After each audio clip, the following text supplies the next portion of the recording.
네, 뒤집기 시간 들어왔습니다. 자, 오늘 뒤집기 첫 번째 주제부터 한번 공개를 해볼 텐데요. 자, 지난주에 제미나이 3.0이 이제 호평이 엄청나게 받았죠. 반도체가 이제 판도가 좀 바뀌나 이런 이야기들 함께 나오고 있습니다. 구글이 그동안 내부 활용만 해오던 이 TPU를 이제 외부 판매로 확장할 것이다라는 이 소식과 함께 자, 구글의 TPU가 엔비디아의 GPU를 따라가냐, 대체할 수 있냐 이런 가능성이 좀 제기가 되고 있습니다. 자, TPU에 대해서 좀 설명을 드려보자면 이 TPU는 여러분 에이직 반도체입니다. 엔비디아의 GPU를 커버하는 곳이 이제 많은 큰 범용으로 이제 알고 있는데요. 이 정장으로 좀 예를 해서 드려보자면은 엔비디아의 GPU는 이제 기성복 이라고 보시면 될 것 같고, 이제 TPU 같은 반도체는 이제 맞춤 정장이라고 보시면 될 것 같습니다.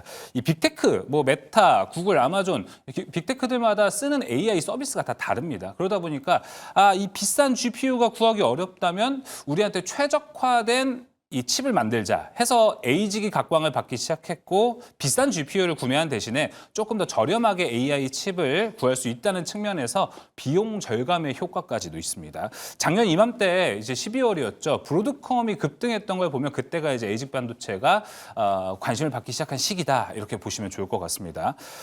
일단은 GPU든 TPU든 필수로 들어가야 되는 건 지금 HBM입니다. 오늘 단독 보도에 따르면 삼성전자가 이제 올해 브로드컴을 통해서 구글에 납품한 HBM이 60%를 넘었다라는 이야기도 있었어요. 자, 이 TPU는 GPU의 점유율을 뛰어넘을 수 있을까요? 그리고 HBM3E에서 4로 넘어가는 이 시점, 구글이 쓰고 있는 TPU에는 HBM4가 필요할까요? 여기에 대한 이야기를 이제 나눠보도록 하겠습니다. 자, 오늘 함께할 두 분 먼저 소개하겠습니다. IBK 투자증권 분당센터 정경민 팀장, 알파경제 김종효 이사 나왔습니다. 어서 오세요. 네, 안녕하십니까. 네. 자, 앞서 TPU에 대한 TPU, GPU 비율을 정장으로 좀 해봤는데 동의하시나요? 비용은 네. 사실 맞춤이 좀 더 비싸긴 합니다. 네, 뭐 많은 얘기인데 가격은 오히려 반대죠. 네, 가격은 오히려 싸죠. 오히려 TPU가. TPU가 더 싸고, 근데 핵심은 뭐냐면 TPU하고 그 메모리를 연결하는 기술을 지금 그 브로드컴이 제공한 거고. 예.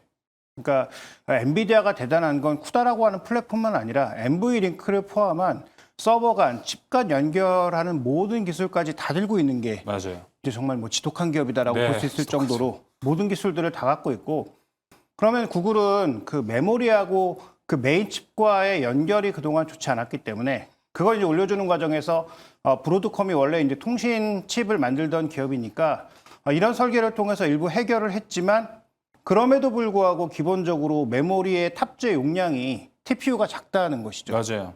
그러면 그 메모리 용량의 차이를 뛰어넘기 위해서 HBM4로만 바꾸면 되느냐? 그것도 안 되죠. 네. 기본적으로 용량 자체가 차이가 있으니까 한 뭐 4배에서 5배 정도 가량의 용량 차이가 있기 때문에 그런 용량 차이를 해결하기 위해선 더 빠르게 연결하거나 더 많은 병렬 연결을 하거나 네. 라는 게 일단 필요하고요. 그다음에 또 하나 우리가 주목해 봐야 되는 포인트는 지금 이거를 할 수 있는 그런 기업들, 소위 이제 에이직을 통해서 할 수 있는 기업은 제가 보기에는 아마존, 메타, 테슬라, 구글 정도까지일 겁니다. 왜냐하면 나머지 기업들은 학습부터 시작해서 굉장히 복잡한 포지션이 필요하고 개발하는 사람들이 이미 쿠다 플랫폼에 다 익숙해 있는데 맞아요. 갑자기 구글의 TPU를 개발하겠다고 새로운 걸 개발하려고 할까요? 그래서 저는 뭐 TPU 시장이 보완제이고 그다음에 이제 충분히 성장할 수 있는 시장이라는 건 100% 동의하지만 엔비디아를 이길 가능성은 상대적으로 조금 낮다라고 네. 봐야 될 것 같습니다. 그래서 네. 종합해서 말씀드리면 우리 입장에서는 어디나 HBM이 쓰이니까 상관없는데 지금 뭐 TPU가 이긴다, 뭐 GPU가 이긴다라는 그런 쓸데없는 싸움을 하기보다는 지금은 방향만 보는 것이 맞다라고 좀 보고 있습니다. 방향만 보는 게 맞다.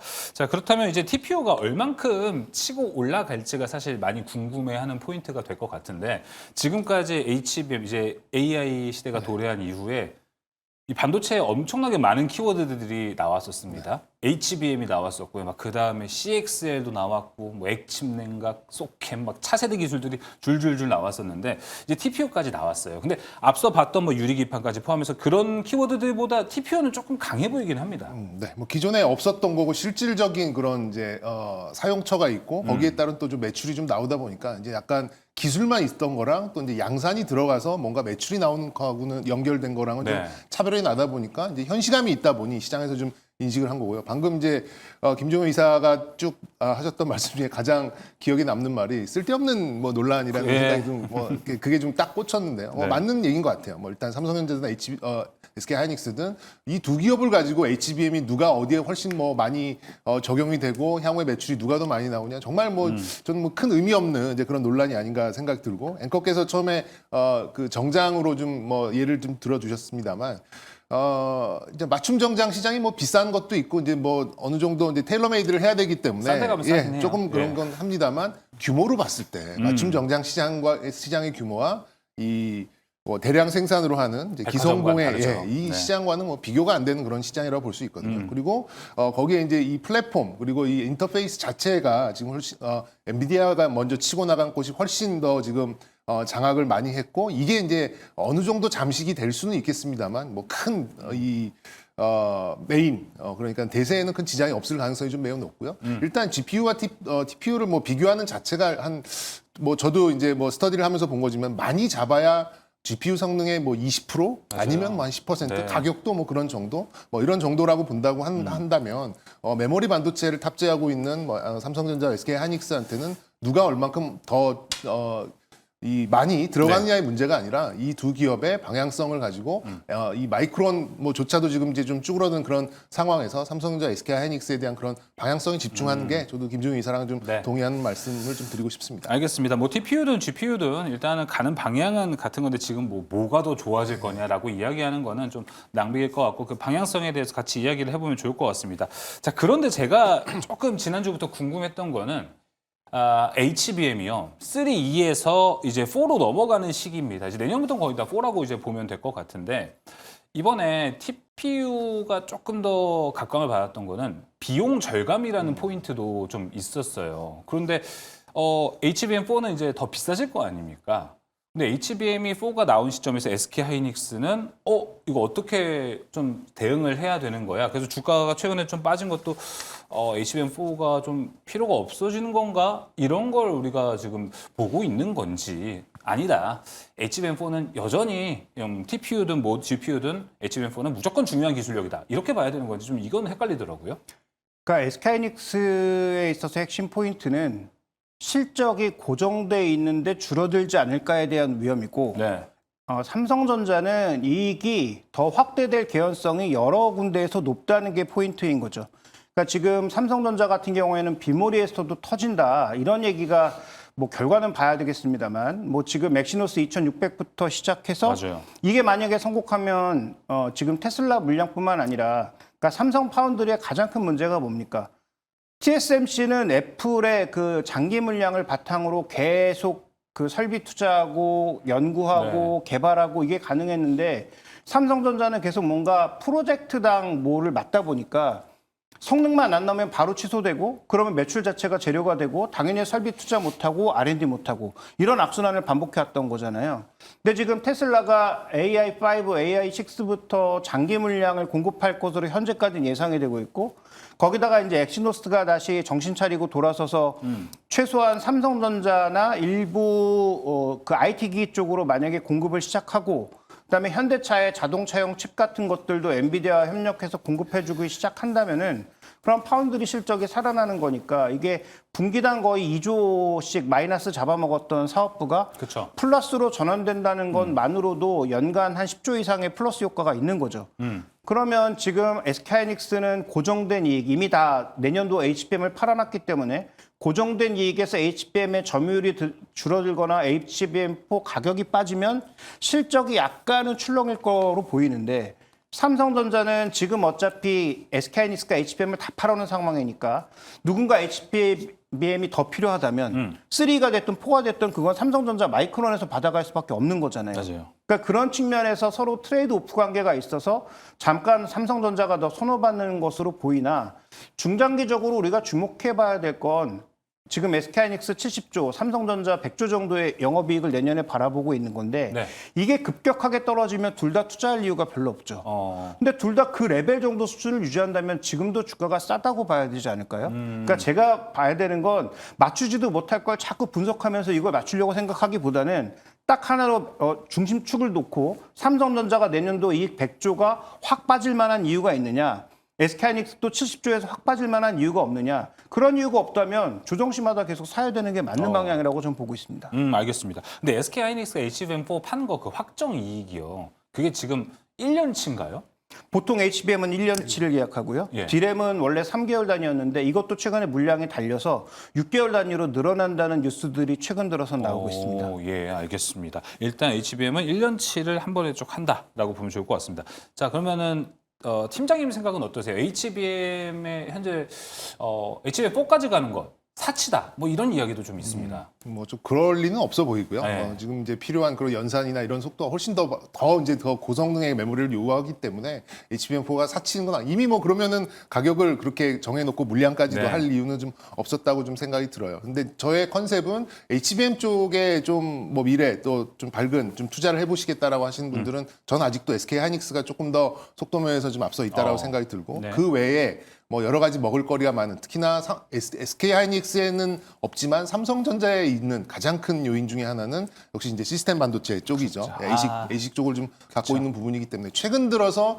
미묘하게 삼성전자에 대한 좀 선호도가 시장에서 올라왔었던 이유는 SK하이닉스가 없고 삼성전자가 갖고 있는 그 부분이 좀 부각되는 그런 부분이 아니었나는 생각이 듭니다. 다시 이제 HBM으로 좀 돌아가서 말씀을 드리자면 SK하이닉스가 6월부터 9월까지 25만 원에서 30만 원을 횡보하던 시기가 있었어요. 네. 그리고 삼성전자가 그때 어느 정도 좀 맞춰 올라오면서 뭐 여러 가지 얘기가 좀 나오면서 삼성전자가 이제 뭐 6만 원대에서 이제 7만 원 중반까지 올라온 그 시기가 있었는데 그때 이제 삼성전자가 SK하이닉스가 뭐 100% 장악하고 있었던 HBM에 아마 하나 둘씩 좀 잠식을 시작하는 그 시기가 아니었나 생각이 들고 SK하이닉스도 HBM4에 대한 그런 가격 협상이 좀 쉽지 않았던 그 시기가 아니었나라고 지금 와서 이제 좀 생각이 좀 들었고요. SK하이닉스도 이제 뭐 35만 원, 40만 원에서 지금 5, 60만 원 치고 올라갔었던 거는 뭐 삼성전자도 8만 원대부터 지금 10만 원 올라온 거는 지금 레거시가 좀 강세를 예, 보이면서 맞아요. 이제 HBM과 함께 뭐 두 개의 좀 동력이 생기면서 지금 올라왔다라고 좀 생각이 듭니다. 그런 면에서 있을 때 어쨌든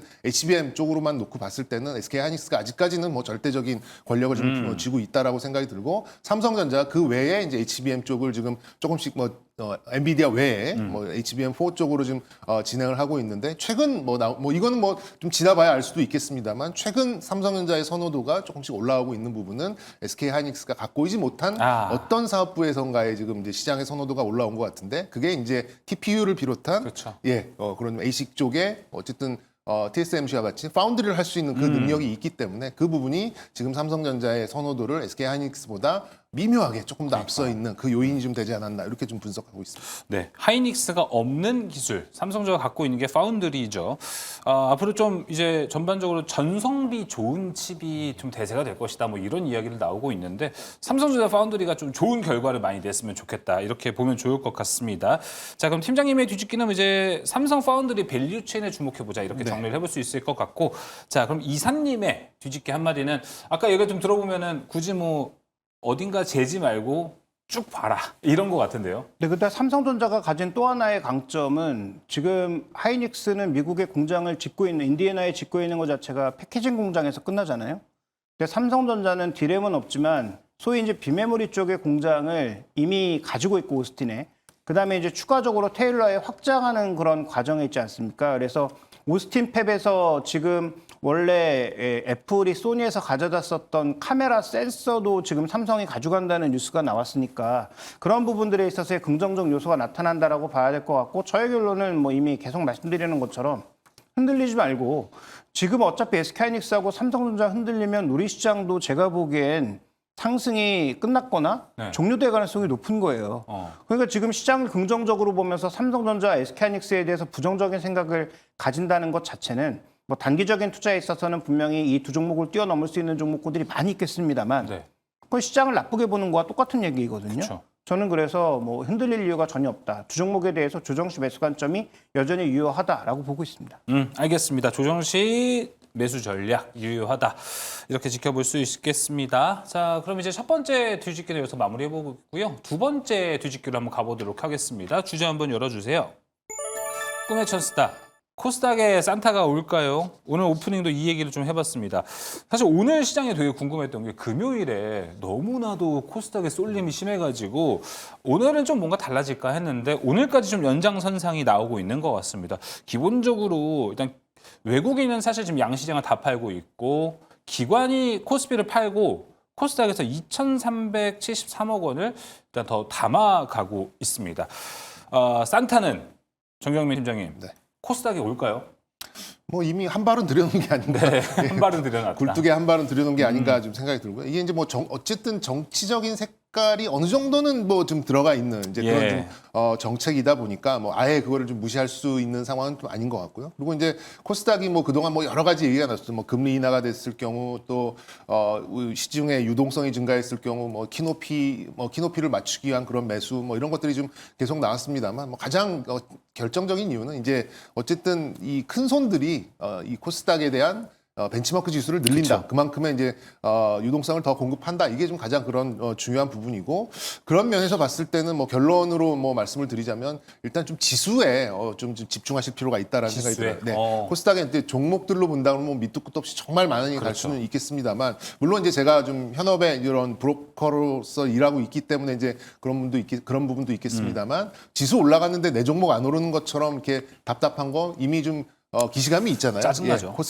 코스피 지수에서 좀 네. 많이 보셨듯이 시가총액 1위부터 한 5위 종목도 올라가는데 내 종목들 좀 약한 종목들 좀 못 네. 올라갈 경우 굉장히 좀 힘드셨을 것 같은데 이미 뭐 그런 것들은 보셨을 것 같고 코스닥도 좀 시작된 게 아닌가 싶습니다. 그러면 우리나라 코스닥 지수 1등부터 50위, 1등부터 한 20위만 놓고 보면은 업종들은 굉장히 뻔하거든요. 네. 그리고 이제 오늘 좀 비어있는 상대적으로 좀 많이 비어있는 2차 전지가 오르는 것도 저는 뭐 무관하지 않다라고 좀 생각이 들어요. 그래서 뭐 개별 종목으로 접근을 하신다라는 뭐 가정을 간다고 한다면 이미 많이 올라 있는 뭐 바이오가 좀 부담스럽긴 합니다만 네. 여기서 뭐 1000 이상의 그런 좀 지수의 부양 이런 것들을 좀 감안을 해본다면 바이오 저는 뭐 추가적인 상승이 좀 가능해 보이지 않을까 이렇게 좀 예상하고요. 그리고 상대적으로 뭐 실적이나 뭐 시가총액 이런 것들을 비교해 보면 아직도 조금 괴리감과 좀 불편한 부분이 좀 있긴 있습니다만 이런 좀 분위기 그리고 어떤 시장의 선호 이런 것들을 타고 올라가는 이제 그 섹터 중에 하나는 역시 이제 2차 전지 쪽이기 때문에 네. 2차 전지 소재 쪽, 바이오 쪽 뭐 이런 종목들이 전 어울린다고 생각이 들고 그게 정말 이 종목 선택이 어려우신 분들은 이 액티브 ETF 정말 잘 돼 있거든요. 정말 액티브 ETF들의 뭐 최근에 그런 타임폴리오 같은 것도 타임폴리오들도 뭐 코에트도 있고요. 그런 종목들의 수익률 정말 어지간한 개별 종목 못지않게 잘 나오고 있으니까요. 네. ETF로 바이오와 2차 전지 이런 거 공략해 보시는 것도 굉장히 유용하다라는 결론을 드리도록 하겠습니다. 알겠습니다. 지수 이야기, 바이오, 2차 전지, ETF 두 개의 섹터의 2차 전지 ETF 이야기를 좀 해주셨습니다. 자, 반면에 이사님, 코스닥이 잘 올라가긴 하는데 오늘 외국인 수급을 보면은 애매한 건 좀 있어요. 걱정도 되고 오늘 외국인이 파는 종목들도 지금까지 많이 올라갔던 종목들이란 말이죠.